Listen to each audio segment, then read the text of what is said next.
Namo Buddhaya. Hello, welcome to the Buddha Dharma TV program. I am Lisa Chu. Yesterday, we had Venerable Dr. Bhante Punaji to talk on the topic eschatology, karma, birth, and samsara. Today, the Venerable Master is delivering the second part of his sermon. Please try your best to benefit from this type of important sermon. Here is Venerable Bhante to deliver the sermon. Samsara is this continuous process or cycle of rebirth.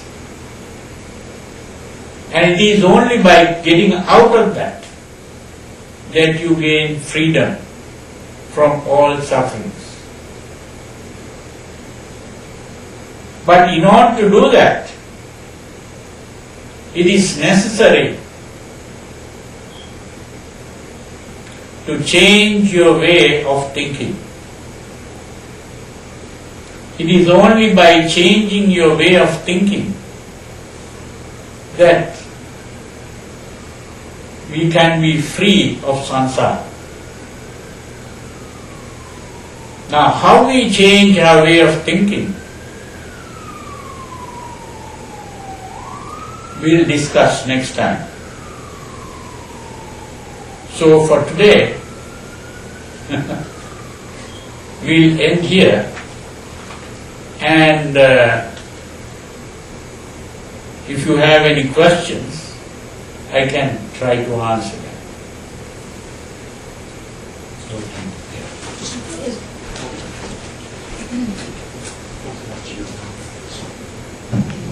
Is rebirth determined by the quality of your feelings and thoughts in this life, or just the feeling at the moment of death, or the feelings at the moment of death? Well, the rebirth depends on that moment of death. But you cannot get a good thought at the moment of death if you have been living a bad life throughout. That's the important thing. That last moment.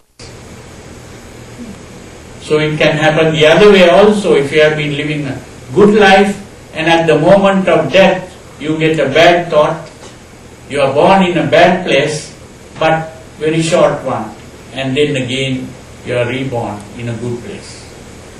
It depends on the strength of your habitual way of thinking. Yeah. I have a great deal of questions. I'll try to confine it to just two. One of them, just to clarify, to see if I'm understanding it properly, you use the analogy of a fax machine for rebirth. So would that then mean that the thing that I think is me, that I call as me, is really just a process that was the eventuality of another being that died and passed on this information, if you will, like in the example of a fax machine, to produce the eventuality of me. Is that right? Well, it's like that, yeah. That the reality of your own existence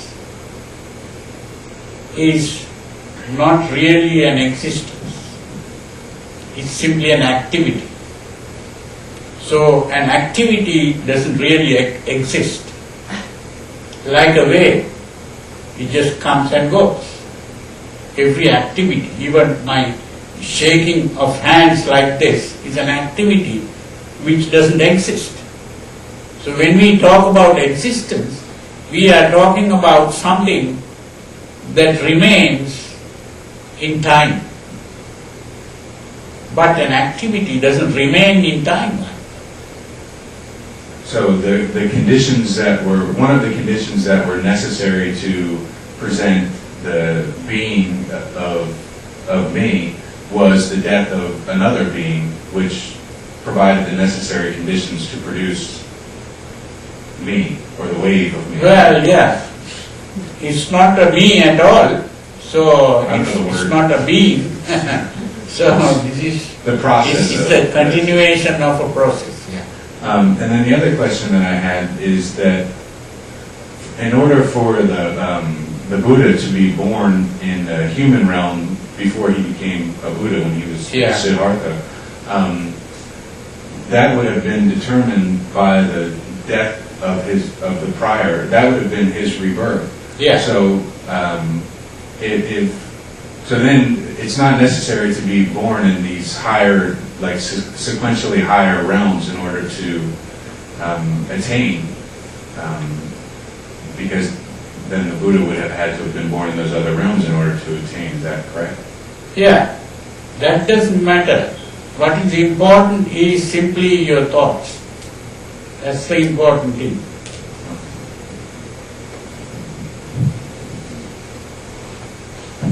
So, I'm good just to be good.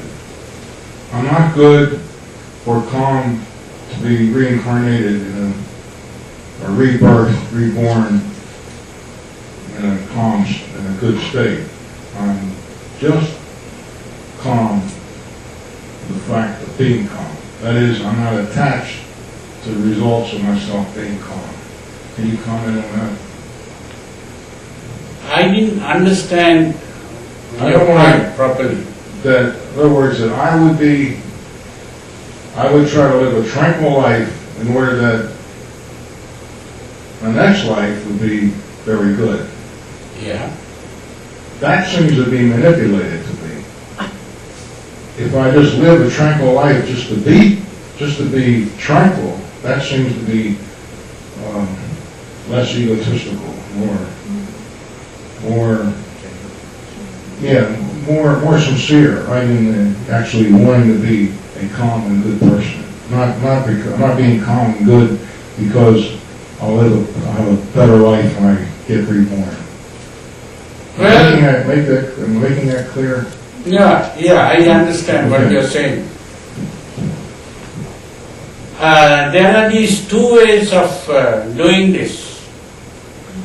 What you mentioned.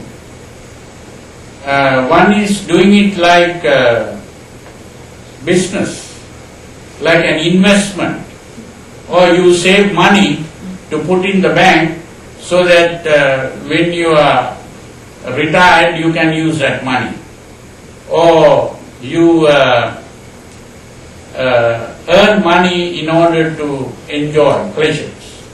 Now that type of karma is what most people do. That means next life I can be happy if I purify my mind now. Now if you do it with that motive, you might be able to gain something, but that is not the best. The right way to do it is to purify the mind for just the sake of purifying the mind, because the pure mind is a good state of mind. And you are trying to be good, you are not trying to gain something. So that is the proper way to do it. That's important to know. Because these are two ways of doing it which the Buddha mentioned. One is what is called the Putujjana. The Putujjana is the ordinary person who has not understood the Dhamma properly, and he'll be doing things in this way, in that punishment reward way. But the Arya Savaka, the Arya method, is to do it without that kind of motive, where you are doing it because it is good to do. That's the right way. Yeah. What is considered a bad rebirth? Being born poor, being born crippled? Yeah. Bad rebirth can be in the form of being poor, or it can be being blind or deaf and dumb or lame crippled in so many ways. You can be born in so many bad ways. That is a bad rebirth. Any kind of rebirth that makes you unhappy, that's a bad rebirth. I have a question. By calming the mind,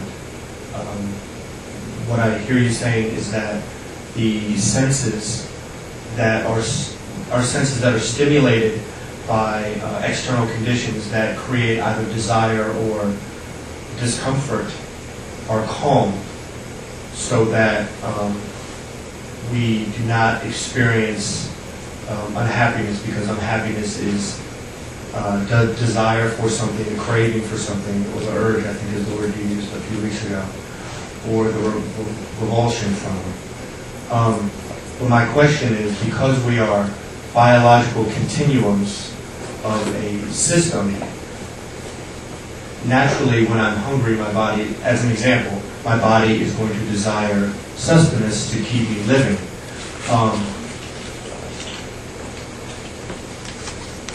Now, what about those, aren't there some desires, I guess, that will never go away? Desires don't go away automatically,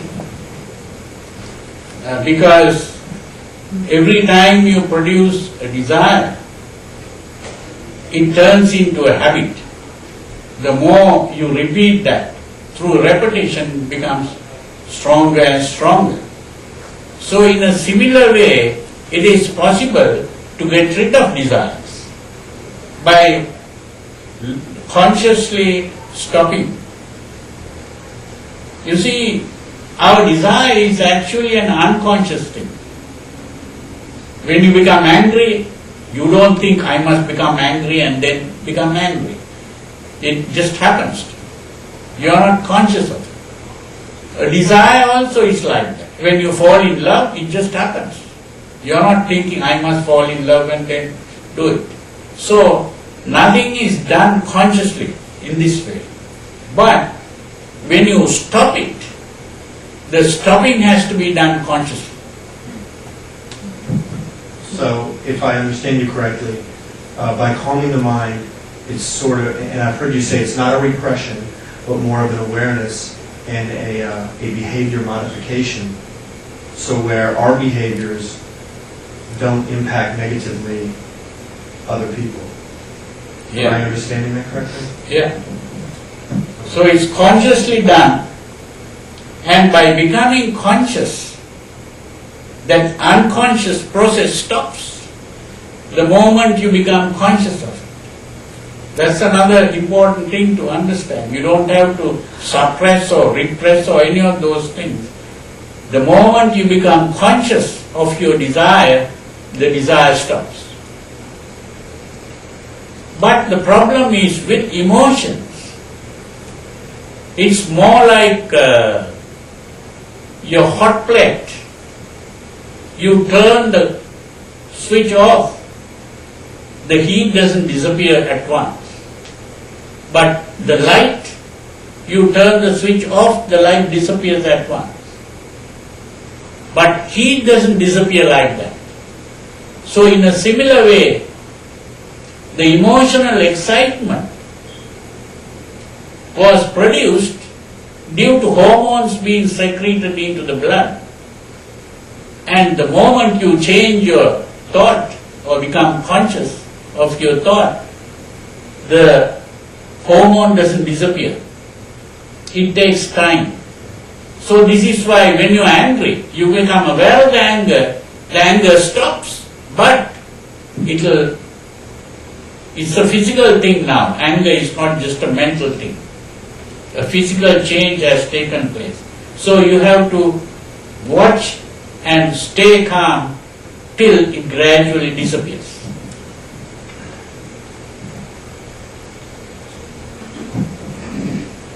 Yeah, my question has to do with rebirth. If I understand it correctly, there's a spirit that goes into a body, and that the spirit uses the body to purify the mind as a vehicle. Well, that idea of spirit is not a Buddhist concept. Okay. That spirit is the same thing as the soul. So we don't think in terms of a spirit entering a body. That's not what it is. So what is reborn? There is no what that dies or is reborn. It's like your song going into the tape recorder. Although you use the word song, there is no such thing as a song there. And nothing has gone into the tape recorder here.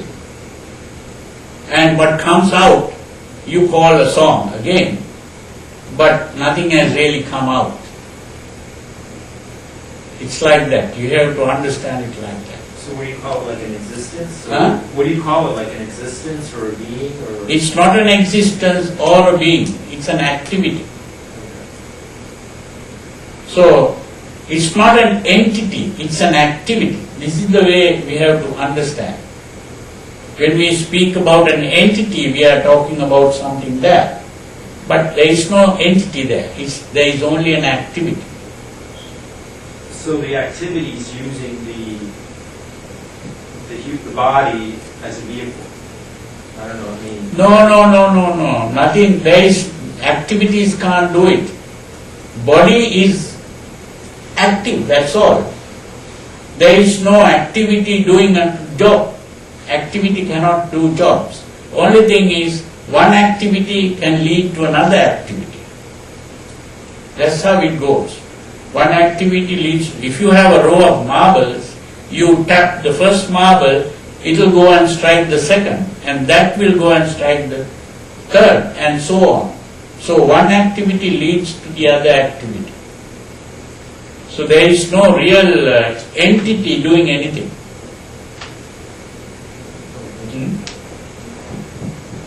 Yeah.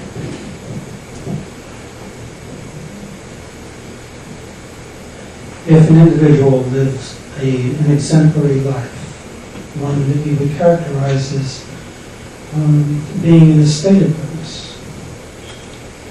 If I that, didn't hear you properly. Can you say it slowly, please? yes. If an individual lives a good life Yeah. and interacts with people around him or her, then that individual will have an effect on other individuals. Yeah. What is now this is activity again, I think in the same sense as you described it. Now, as people around that individual become affected for the good, what is being transmitted here? Is this a bit like having rebirth of oneself in another simply by one's own goodness? Well, the point is you are using words that refer to entities like individual, and you are talking about how one individual's actions will affect another individual. The word individual there refers to an entity. But if you think in terms of activities, then that doesn't come out that way. Because an activity, when you say one individual does something, it's simply an activity. And that activity leading to similar activity or an effect in the other place. So it's simply activity leading to another activity, like the marbles. One marble shaking and shaking the other marble. It's like that. One activity leading to another activity.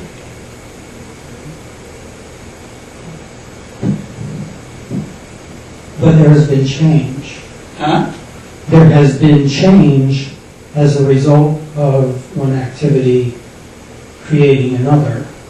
Well, the word change is also a little misleading, because the moment we speak of a change, we are talking about the change of an entity. So, if we are thinking only in terms of activities, we can't speak about changes.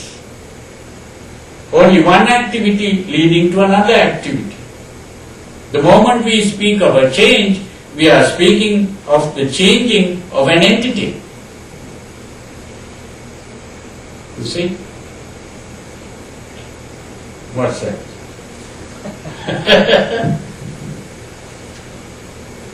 If you consider cause and effect, one activity leading to another, Yeah.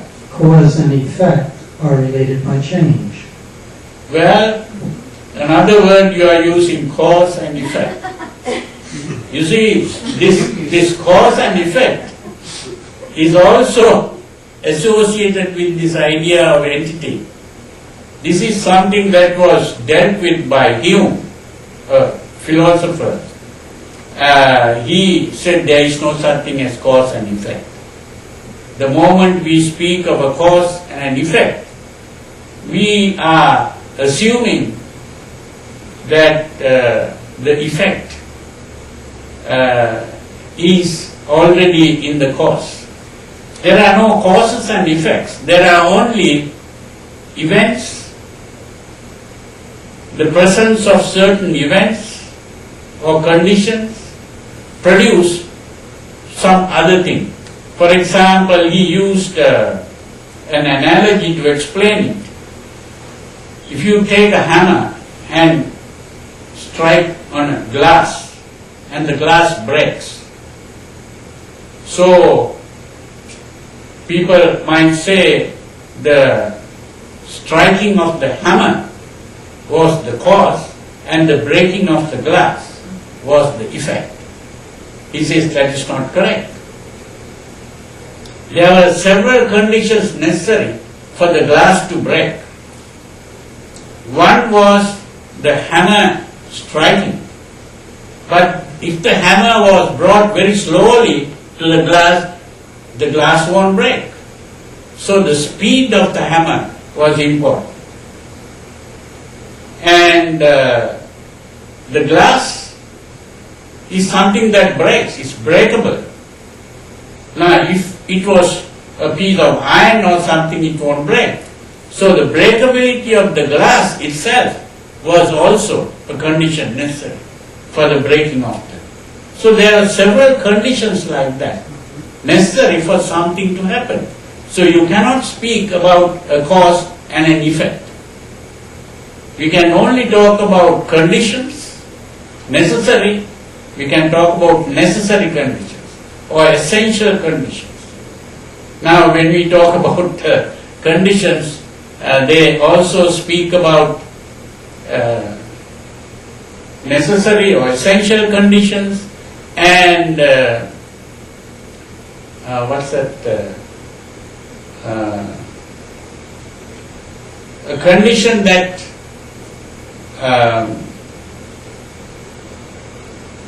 could be necessary or could not be necessary. Like say we speak about the road being wet. Now the road becoming wet can happen due to various conditions. You can't say rain was the necessary condition for the road to be wet. Rain is not a necessary condition, but it is a condition that could wet the road. You can wet the road by throwing some water on the road also, and that is not rain. So this is why we can speak about necessary conditions and sufficient conditions. That's the other word. A sufficient condition and a necessary condition or an essential condition. So we have to think along those lines, then you begin to understand. There are no causes and effects also.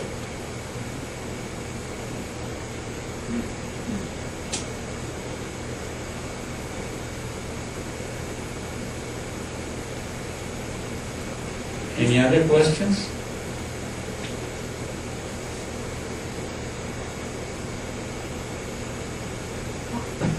I'm just confused. Confused. I'm confused. If the activity of our thoughts and feelings determine our rebirth, isn't that not a cause and an effect? It's the effect of our... Normally we Maybe it's semantics, but... well, normally we use that word cause, but it is not really correct. But we are the agents of that rebirth. We are the cause of that rebirth. Well, The quality of our these actions, are these are two ways of thinking that the Buddha used. One is called conventional truth, and the other is what is called the ultimate truth. So conventional truth, of course, we speak like that and that is okay. But when we speak about the ultimate truth, then it is not okay. Why? Huh? Why? Because it's a truth because the whole society is assuming that that is the truth. Because this is the convention, we always use words like that. Okay. But in actual fact, you don't exist that to do anything. So you are saying, I exist here and do some karma and then I get results. But that is incorrect. If you don't exist, how can you be doing karma? And how can you be getting results? You understand? Yeah.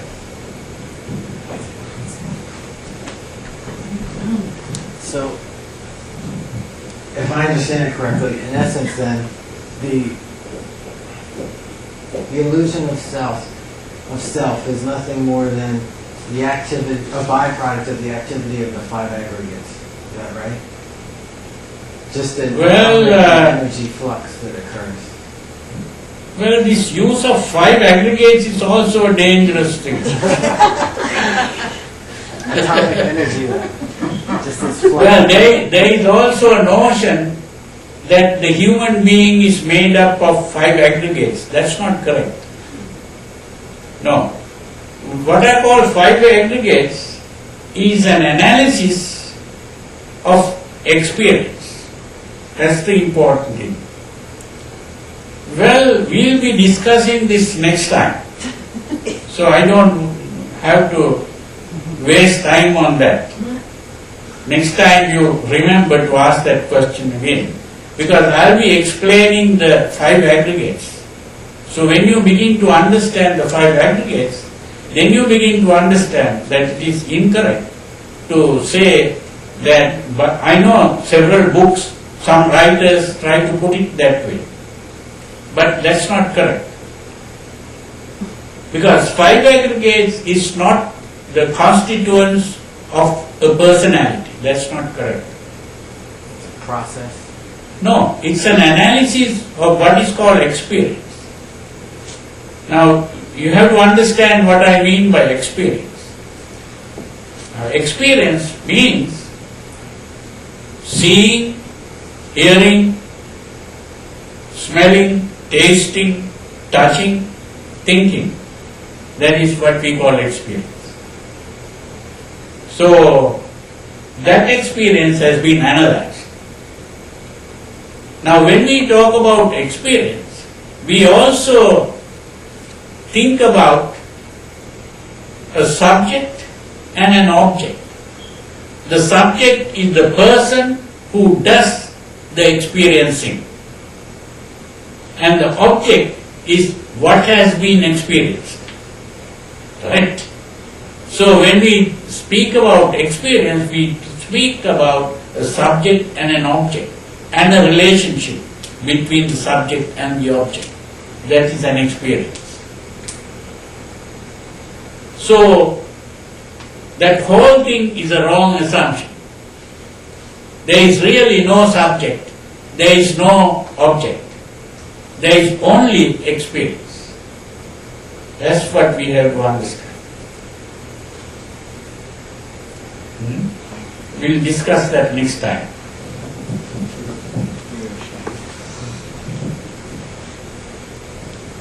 Can you comment on this statement?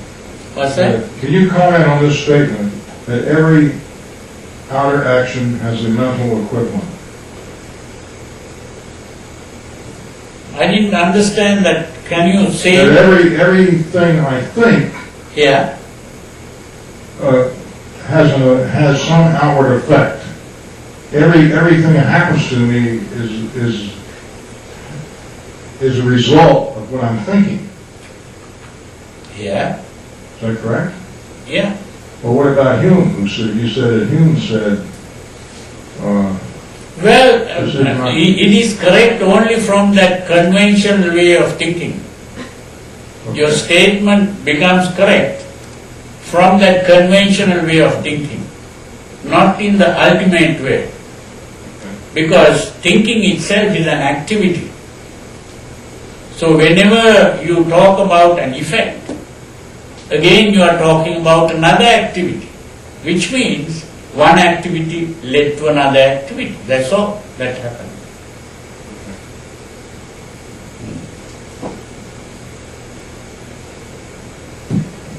Would it be safe to say that we perform activities, the activities lead to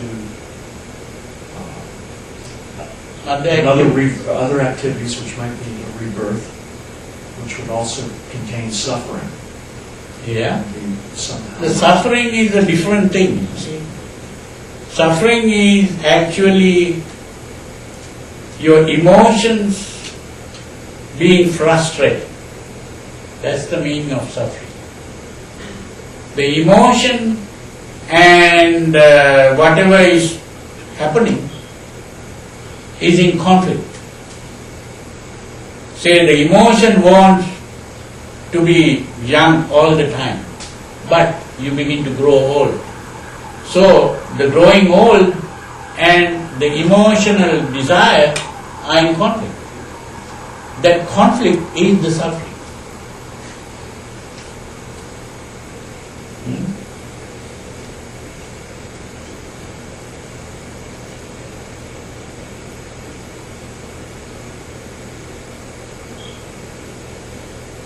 So we are all the time, we are talking about these are two ways of thinking. So these two ways of thinking all the time come in conflict. This is the problem. So there is this normal, ordinary or conventional way of thinking and speaking, and there is also the ultimate way of thinking. So when we discuss the teaching of the Buddha, we always come in, these two ways of thinking begins to come in conflict. And that's why it's difficult to understand. But if we are able to divide these two ways of thinking and think only in one way, not in the other way.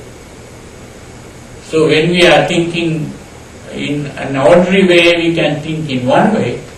When we are thinking of the Dhamma in the deeper aspects, then we are thinking in another way. Can I ask one last question? Yeah? I promise one more. If someone is born blind, a baby's born blind, that is because of someone's activity previously in time. It's not the fault of that little innocent, that little being, that baby. He didn't do, that little baby did not do something 500 years ago to make that person blind, that baby blind. That's just, someone else could have done some activity that was negative karma and it came to affect that little baby. Yeah. Well, that is also an ordinary conventional way of thinking, you have to understand. The moment you say someone else did it, it's not real someone else there. All of us. No, not all. It's All not. the activity. An activity in the past resulted in an activity in the present. You said There is no person doing anything here. no, but a collective negative activity. No. That collective thinking is also Well, then what's the The purpose, wrong why way. have it, other than for its own sake, a good, calm thoughts? If it doesn't, I can't use the word effect, if it has no influence on that baby being born blind. Well, you are still thinking in terms of entities and not in terms of activities. This is the But I problem. said the general activity of collective good, calm. What is collective? What is collective? Everybody's activity. It's not everybody's activity. One individual activity is producing that. One individual activity produced the blindness in that baby? Yeah. Just one bad thought, one Not only a thought, it's also an action. bad thought or bad action? No, One nasty comment? one bad thought plus an action. A thought, one bad thought and one followed by that one bad action Yeah, produced the blindness in that baby? yeah. Wow, just one? So you want to get other people also responsible for that. That's what you are trying to do. I thought Trying there was to no get it individual, collective. so there was no one, you said no, you got uptight with the individual word, so that's why I made it collective. That's not the meaning of that. Individual, I'm not trying to say it's not individual but collective. That's not what I'm trying to say. To think of an individual is to think of an entity. But there is no entity, whether collective or individual. There is only an activity instead of an entity. That's the important thing. Yeah? Doesn't random chance also play a factor in this process of activity? I come into town, I have intention of arriving here safely. I have an accident. Somebody's reborn and there's a genetic glitch in the born. Well, the whole point is you are thinking in terms of guilt. There is no guilt in Buddhism. And there is no holding any person responsible and worthy of punishment or reward. So, if you begin to think in terms of punishment and reward and guilt, then you get into that confusion. But if you don't think in those terms, now if you do bad driving, if you make a mistake in your driving and you meet with an accident, that is not a punishment. Punishment is, if the policeman comes and catches you, you will be taken to court. Their judge will determine what kind of punishment you will be given. That is a punishment. All punishments are human-made. But we are not talking about punishments and rewards. We are talking about actions and results of actions. It's simply you make the wrong move in driving and you meet with an accident. It's not a punishment. So it's similar to that. I think perhaps some of the confusion is around like the blindness of a baby or something is because we perceive those as unpleasant things when... He said it was a bad. Well, they're not, they just are. I don't know that it's fair to say that it's a punishment, like that it's because someone 500 years ago did something wrong, that this baby is being punished, but and I think perhaps one of our other breakdowns is that we're perceiving ourselves, you use the analogy of one marble striking another, and we're sort of perceiving ourselves as the marbles, when in fact we're not the marbles at all. We are in fact also the marble striking another marble striking another marble. So there isn't really any us to be doing things, but rather the process. So I'm not necessarily separated from you.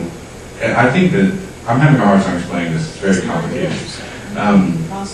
Yeah, so there's not, we are just the breathing and the thinking, and those are that's just the process, and it's through our ignorance that we perceive that as a self. and then suffering and all of that arises as a result of all of those things. But that those are just the consequences. The blind baby or the accident, or those are just the consequences that they are perceived as unpleasant or punishment is as a result of our own attachment. I'll stop it. Yeah, that's right. You made it. You gotta walk through that. The questions and responses have led me to a conclusion, and that is that virtually all of the questions have the ultimate answer, that when we speak in ultimate truth, there is no confusion, there is no contradiction. So I formed a conclusion. My conclusion is that ultimate truth is inexpressible because it is only experience, because all the words that you can use to convey ultimate truth, they're all words that come out of convention. So therefore there is no correspondence that is possible, but only you're conveying that I may have an experience of the ultimate truth, but I'm not going to get it by listening to you. Well, the problem is there are some who speak like that. There are some writers who write like that, and there are speakers who speak like that. What is special about a Buddha is his ability to express this ultimate truth. Now, this is why we speak of the Buddha as Swakhato. Swakhato means one who is able to say things. Now, there are some who say the truth can never be spoken. He who knows does not speak, and he who speaks does not know. That is a Zen saying, but that is not a saying in accordance with the teaching of the Buddha. It may be Zen. So the important thing is that the Buddha has explained this, and if you study the teaching of the Buddha properly, you will be able to express it yourself using that method that the Buddha used. So this is why it's not only a Buddha, a disciple of the Buddha is also able to convey. Now there are three kinds of Buddhas. It's very important to understand that. One is called a Samma Sambuddha. The other is called Pacceka Buddha. And the other is called Savaka Buddha. What is called a Pacceka Buddha is a person who begins to understand, but he is not able to express what he has understood. He cannot explain. He cannot use words to explain. That's the Pacceka Buddha. What is called a solitary Buddha. That means a Buddha who doesn't have disciples. He is not a teacher. It's like some people who know mathematics and can solve difficult problems, but when he goes to teach, he becomes a failure. He can't teach properly. So it's like that. You might understand certain things, but you may not be able to express it properly. But when it comes to a Samma Sambuddha, he is a person who is able to express, and therefore he is the one who becomes a teacher and who will be able to have followers. That is a Samma Sambuddha. And the other is a disciple Buddha who learns from the Samma Sambuddha. And he can also, by learning how the Buddha uses words and explains, he can also learn to teach others. That's the important thing. So, someone wrote a book called Ineffability. Ineffability means that you cannot convey the truth through words in this way. But that is not the teaching of the Buddha.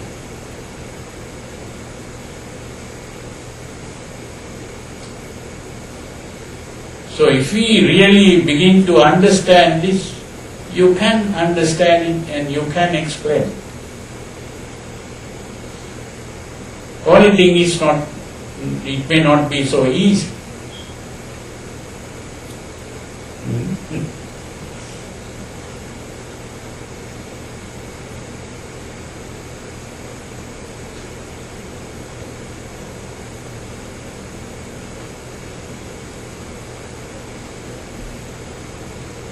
Do you have any more questions? Now you may be tired, huh? Better thing is to go home and reflect on this. Think. The more you think about these things and maybe discuss with others and maybe write it out, then things become clearer. Because when these are new ideas, when it comes into your mind, you won't be able to understand it at once. So you have to keep thinking about it. It's like the cow that eats the grass and then sits somewhere and begins to take it out and chew again. So like that, this kind of knowledge you have to learn and then go home, sit somewhere and then bring it out again and think about it. Sure could. Chewing the cud. Yeah. Yeah. Okay, so we will end it here today. So next time we'll be discussing more on this. We are talking about what is called soteriology of Buddhism. Soteriology is the idea of salvation, and that is about nirvana. So we said in order to achieve this we have to change our way of thinking. Today we did a little of that thinking. But we'll be doing more of this kind of thinking, a little different way of thinking from the normal way of thinking. So next time we'll do that. Next time we'll be talking more about how to change our thinking and our thoughts, Yeah, feelings. yeah.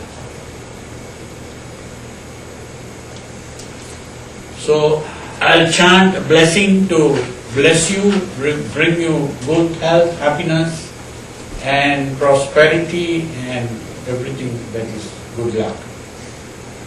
So keep your palms together. Bhavatu sabba mangalam rakkantu sabba devata sabba buddhanubhavena sada sotti bhavantu te. Bhavatu sabba mangalam rakkantu sabba devata sabba dhammanubhavena sada sotti bhavantu te. Bhavatu sabba mangalam rakkantu sabba devata sabba sanghanubhavena sada sotti bhavantu te. May you all be well.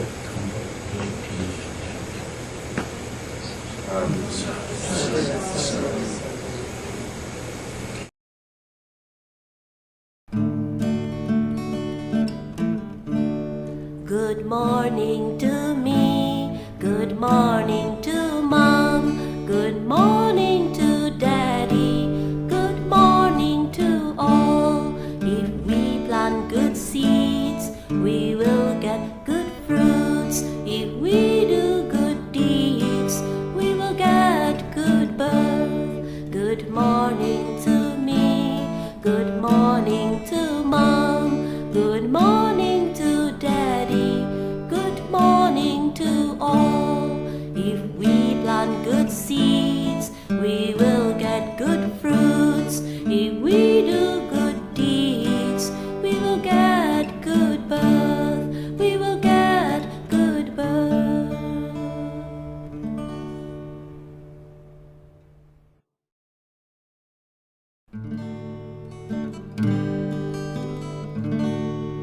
Practice dana, practice sila, practice bhavana. If we practice them sincerely, this will make us feel happy. Practice giving, practice precepts, practice meditation. If we practice them sincerely, this will make us feel happy. Practice dana, practice sila, practice bhavana. If we practice them sincerely, this will make us feel happy. Practice giving, practice precepts, practice meditation. If we practice them sincerely, this will make us feel happy. This will make us feel happy.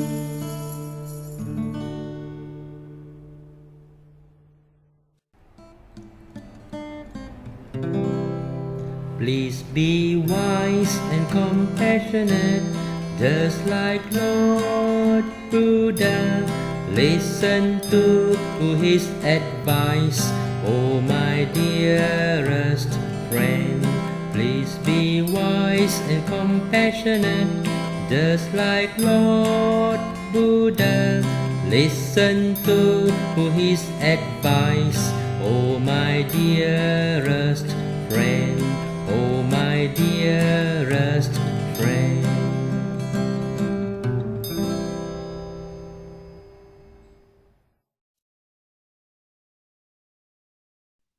The Dhammapada is a weekly presentation by Bhante Sivali. To date, Bhante Sivali has presented over 66 verses, accompanied by a brief sermon on each. Here is Bhante Sivali to present the verse number 67 of the Dhammapada. Namo tassa bhagavato arahato samma sambuddhassa. Good evening. Welcome to the Dhammapada program. Thank you for coming. Today we are going to discuss the verse number 67 of the Dhammapada. It begins, Natang kammang katan sadhu yankatva anutappati yassa assu mukho rodang vipakam pati sevati. This is a very beautiful piece of advice. Very beautiful advice. Why? Because we need those advices more than any time of the human history. Therefore, it is good to get the message of this verse. Dhammapada is full of advices. Full of advices. And this verse 67 is also another piece of beautiful advice. Natang kammang katam sadhu yankatva anutappati yassa assu mukho rodam vipakam pati sevati. That means one should not do something. Having done that, later one regret and repent. Most of us, we regret a lot of our mistakes, past mistakes. Some people, even they cannot bear the pain of their mistakes, of their wrongdoings.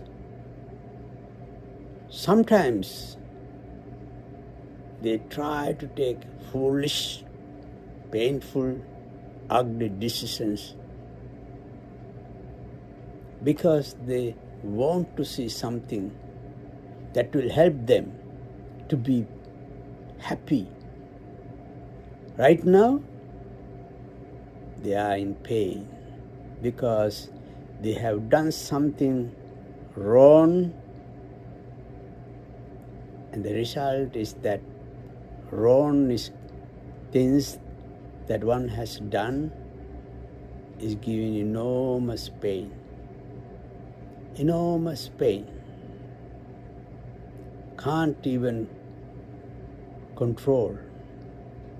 The pain so much that some are trying to take foolish, very painful actions. So the Buddha's advice is that one should not do something. Having done that, one will regret heavily that I have done something that is painful. It is good if one were to avoid committing such actions which would later lead to regret. When one regrets, one weeps. The Buddha's advice is, don't do something. Having done that, one will regret, repent, weeps, with the tears rolling down the eyes.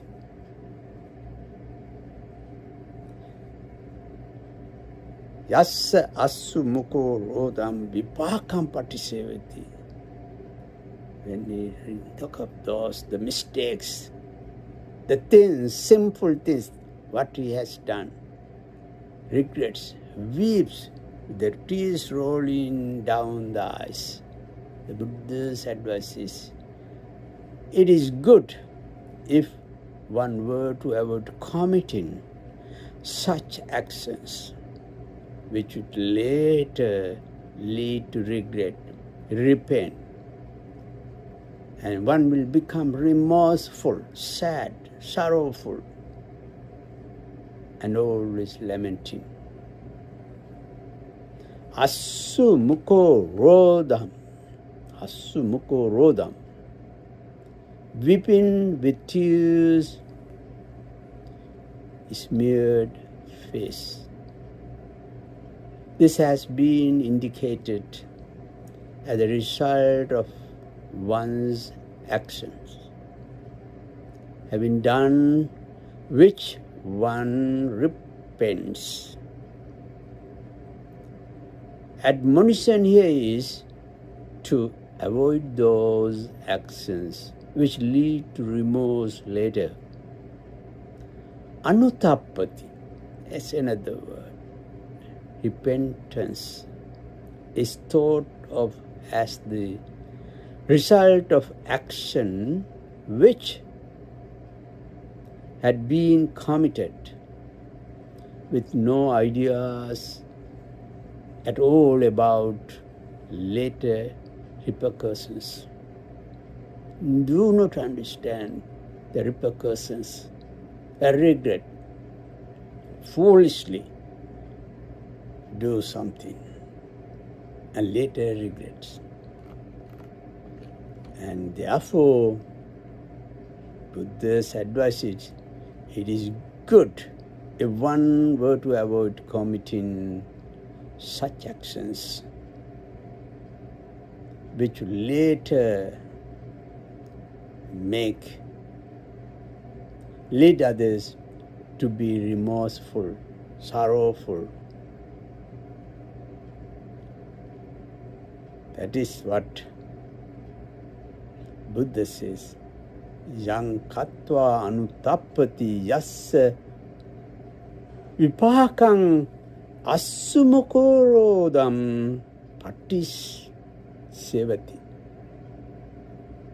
Some actions katva, having done, anuttappati, one regrets.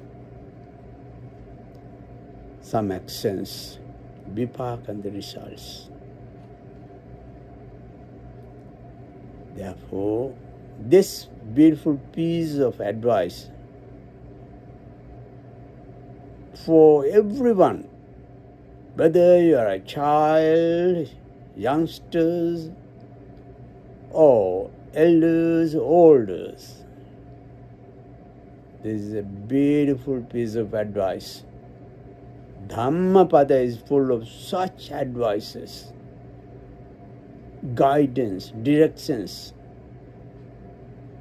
Please try to read the Dhammapada, try to follow these talks, sermons, because we are going to explain one by one for the good of many, for your benefit, for the benefit of your children.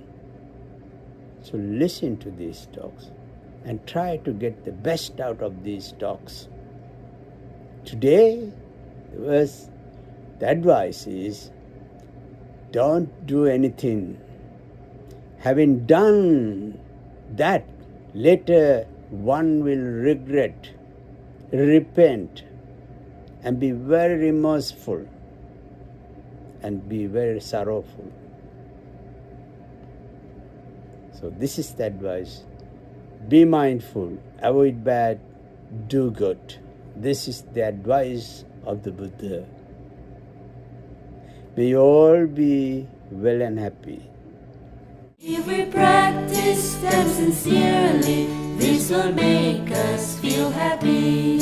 Practice giving, practice precepts, practice meditation. If we practice them sincerely, this will make us feel happy. Practice dana, practice sila, practice bhavana. If we practice them sincerely, this will make us feel happy. Practice giving, practice precepts, practice meditation. If we practice them sincerely, this will make us feel happy. This will make us feel happy.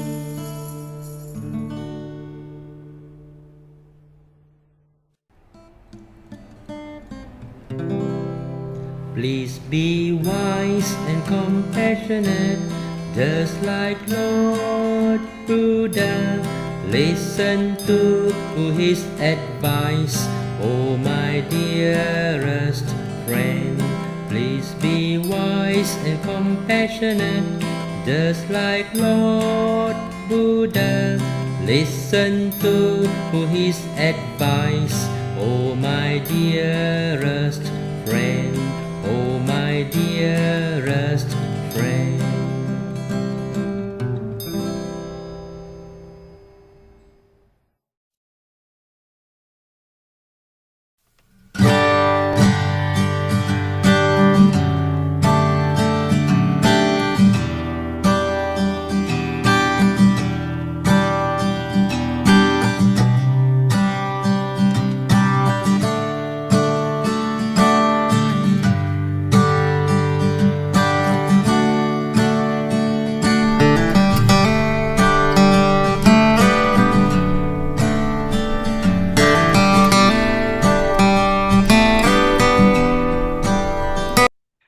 That ends our today's program.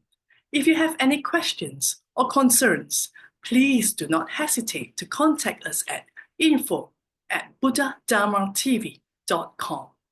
Our team is committed to sharing the noble, serene, and profound teachings of the Buddha, guiding you on your spiritual journey with his timeless wisdom. Thank you for being with us.